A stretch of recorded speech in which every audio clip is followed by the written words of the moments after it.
7월 20일 히브리서 11장 13절로 22절 믿음의 사람들입니다. 믿음으로 살아간 구약의 인물들을 소개하고 있습니다. 아브라함으로부터 요셉까지를 다루고 있죠. 그들의 삶의 특징을 한마디로 요약한다면 그들은 다 믿음을 따라 죽었다입니다. 우리 죽음은 세상 사람들의 죽음과는 완전히 다른 것이죠. 우리가 어떻게 죽느냐라는 것이 굉장히 중요합니다. 그리스도인, 특별히 그리스도인이라 불려지는 공동체 안에서의 죽음 이해는 특별한 것이죠. 믿음을 따라 죽는 것, 이것이 그리스도인의 최고 최상의 복이라는 사실입니다. 13절부터 16절을 읽겠습니다. 이 사람들은 다 믿음을 따라 죽었으며 약속을 받지 못하였을 때 그것들을 멀리서 보고 환영하며 또 땅에서는 외국인과 나그네임을 증언하였으니 그들이 이같이 말하는 것은 자기들이 본향 찾는 자임을 나타냅니다. 그들이 나온 바 본향을 생각하였더라면 돌아갈 기회가 있었으려니와 그들이 이제는 더 나은 본향을 사모하니 곧 하늘에 있는 것이라.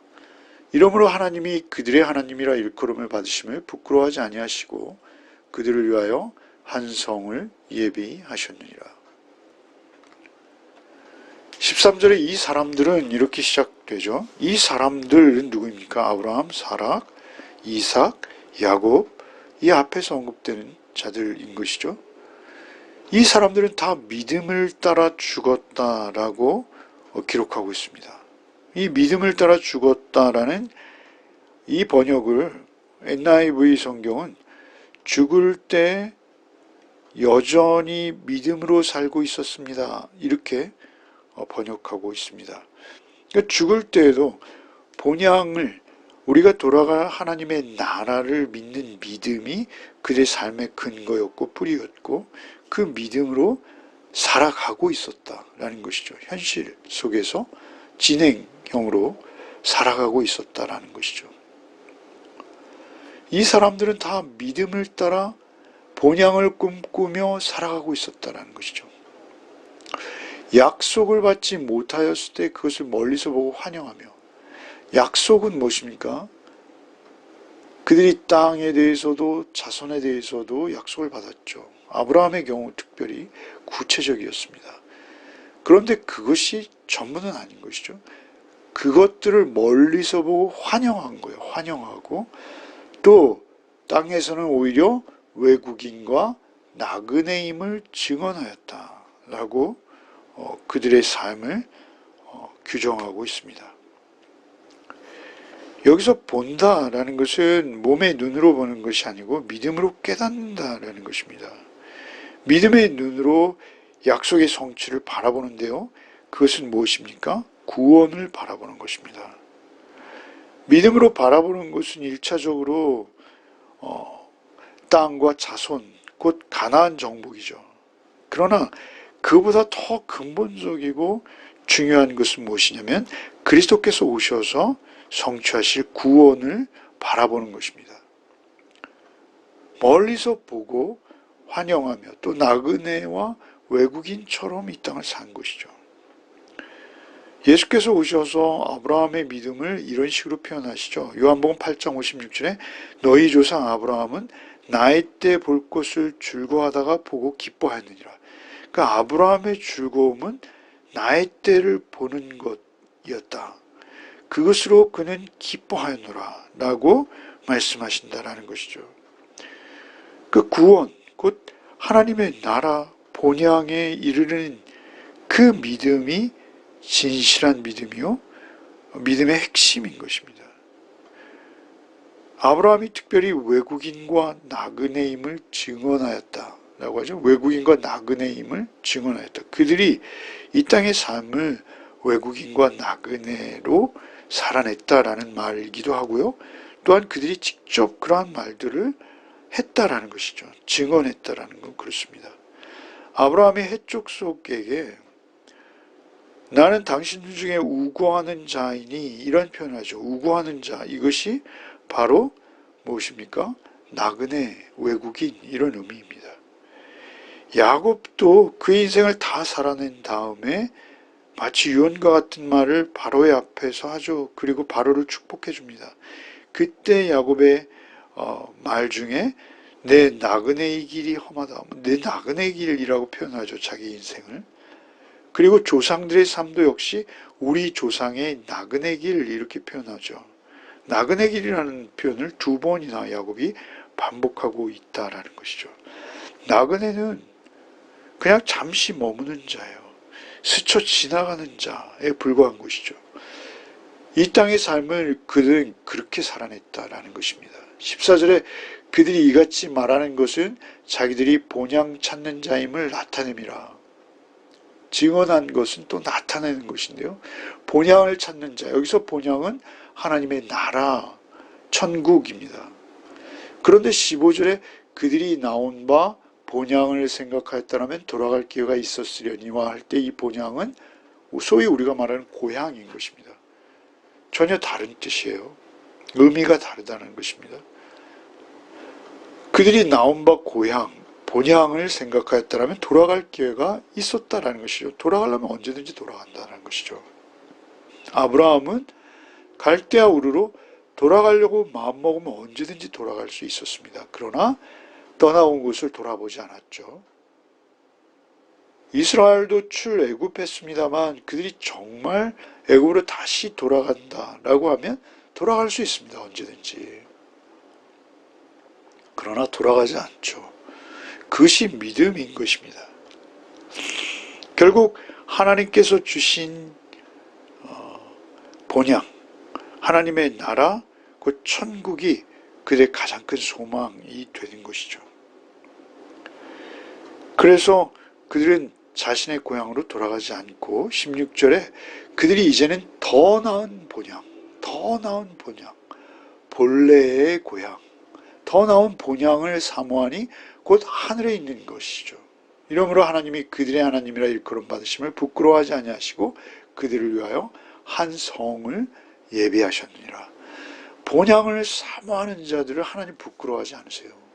야곱이 그 축복을 받기 위해서 무리수를 감행했으나 하나님 그를 부끄러워하지 않으세요. 하나님께서는 친히 그들의 하나님이 됨을 오히려 자랑스럽게 여기십니다. 그리고 그들을 위해서 한 성을 예비하세요. 하나님께서 모세에게 자신을 소개하실 때 출애굽기 3장에 보면 6절, 15절, 16절에 계속 똑같은 표현을 반복하세요. 아브라함의 하나님, 이삭의 하나님, 야곱의 하나님이다. 나는 아브라함의 하나님, 이삭의 하나님, 야곱의 하나님이야 라고 모세에게 자신을 소개하신다라는 것이죠. 그들의 하나님 되는 것을 부끄러워하지 않으세요. 아브라함이 뭐 특별합니까?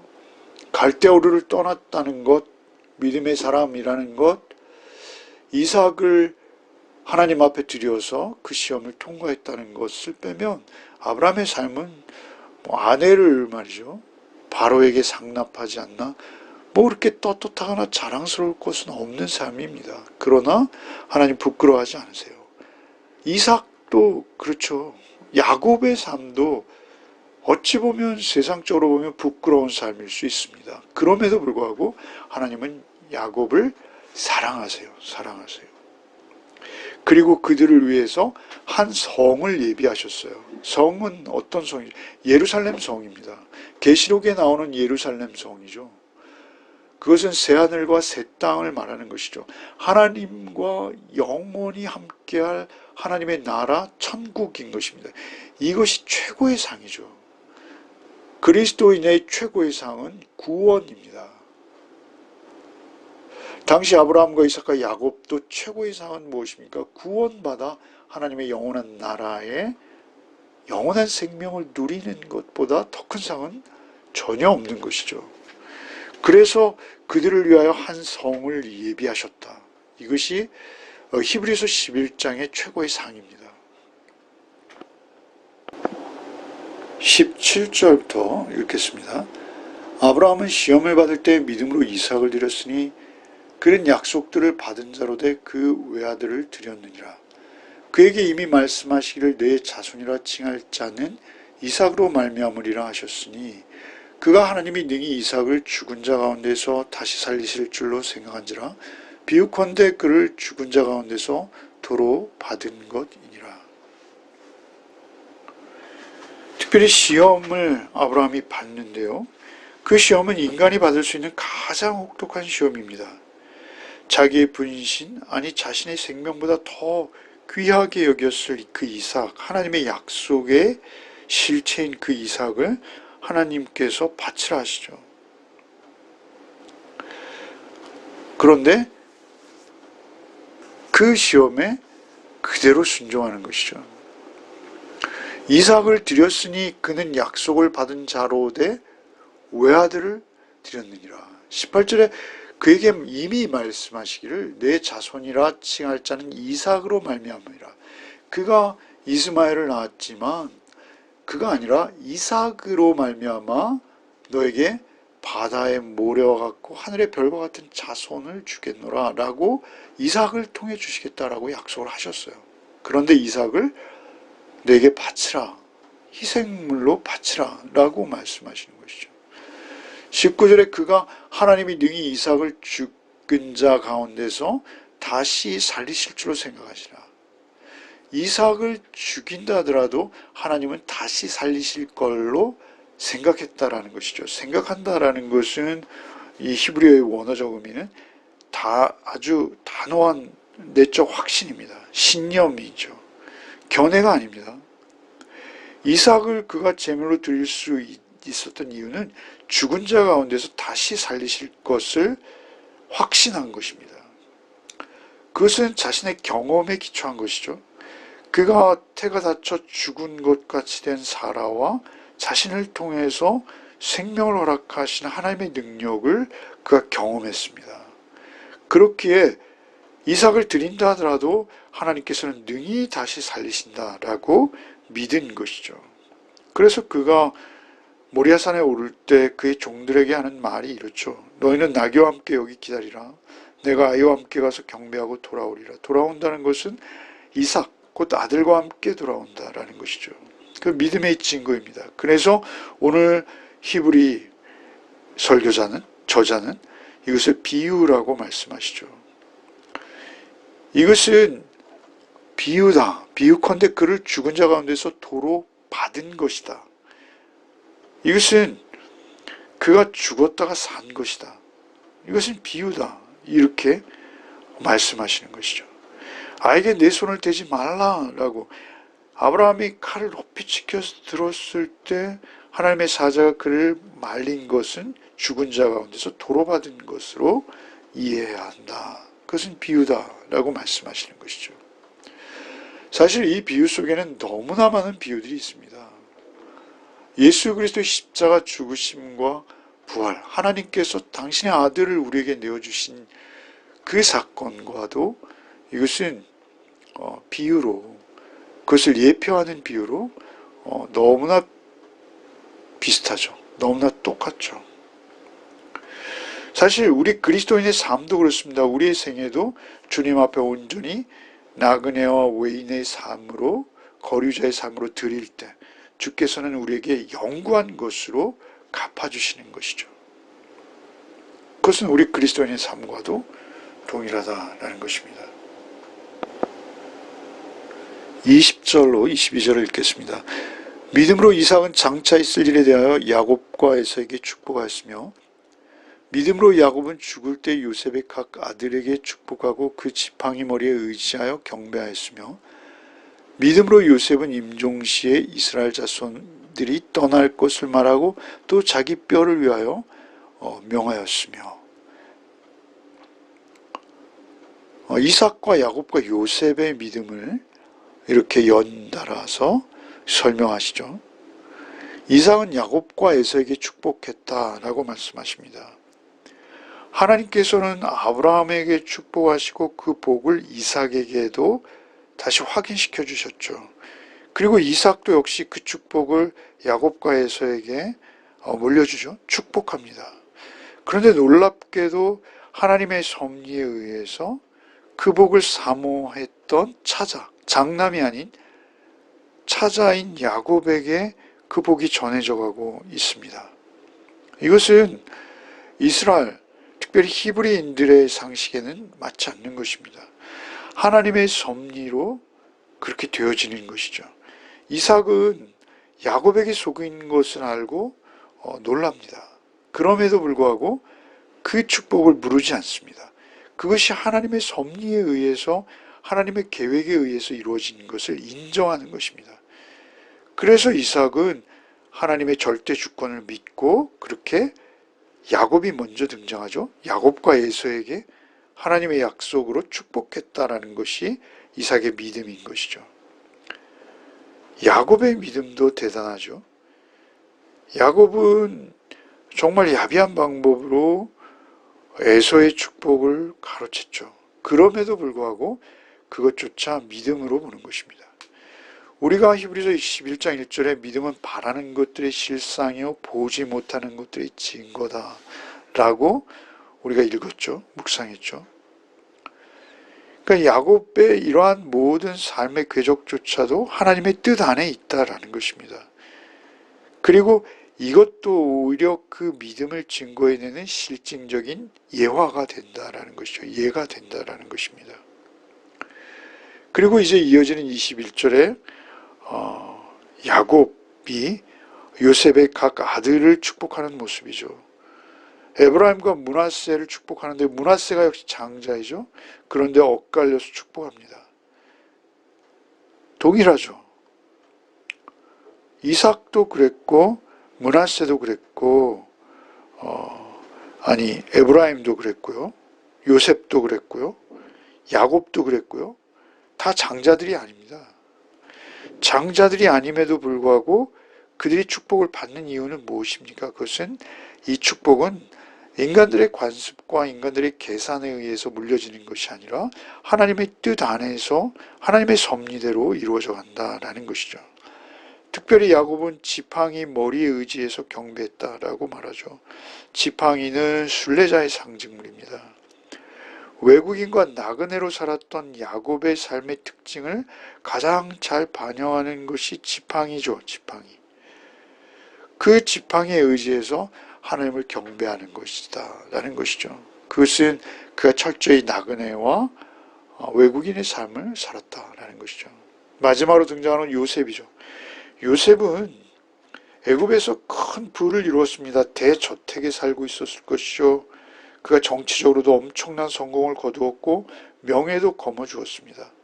애굽을 7년 기근에서부터 구해낸 그 명예, 그것이 얼마나 그에게 커다란 자랑이었을까요? 그러나 그는 그것들보다 자신의 장래가, 자신의 뼈가, 자신의 해골이 이스라엘에 묻힐 것을 원하고 그것을 유언하는 것이죠.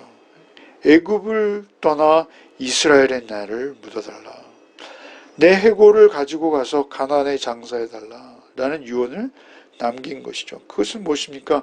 그가 애굽살이를 할 때도 동행하셨던 하나님의 영, 하나님께서 약속하신 것은 하나님께서 반드시 지키시고 이루실 것을 믿는 것이죠. 그 믿음 안에서 애굽은 아무 가치 없는 것입니다. 그에게 있어서 애굽은 오히려 배설물과 같은 것이요. 가나안의 약속의 말씀만이 요셉에게는 기쁨이요 즐거움이었다라는 것이죠. 오늘 하루도 우리가 이 땅 가운데 살아갈 때 그렇게 우리의 본향을 사모하고 본향을 기억하며 놓치지 않는 우리 열매 가족들 되시길 바랍니다. 기도하겠습니다. 주님 감사합니다. 우리에게 본향 주심을 감사합니다. 우리가 이 땅의 삶에 성실하되 이 땅의 것이 모든 것이 아니라는 것을 분명히 알게 하시고 우리가 나그네로서 거류자로서 외국인으로서의 삶을 이 땅에 살게 하여 주옵소서. 오늘 하루를 살아갈 때에도 여기가 우리의 영원히 머물 땅이 아닌 것을 알게 하시고 본향을 바라보는 자답게 이 땅에 일희일비하며 연연하지 않는 자로 하루를 살게 하여 주옵소서. 오직 하늘을 소망하는 자답게 오늘 하루를 살아내게 하여 주옵소서. 성령께서 오늘도 우리를 지키시며 우리를 인도해 주실 것을 믿사올 때 예수 그리스도의 이름 받들어 기도하옵나이다. 아멘.